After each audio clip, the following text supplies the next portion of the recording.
అనుకోండి కూరగాయలు బస్సులు కూడా అవుతున్నారు ఆడేళ్ళు అంటే తిరుగు వాసన కూడా అవుతున్నారు.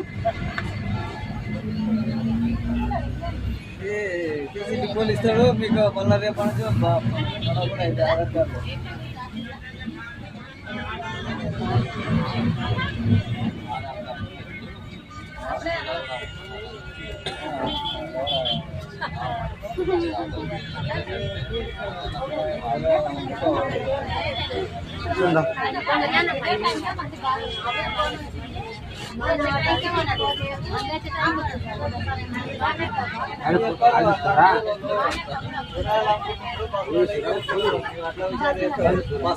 పెడతాడా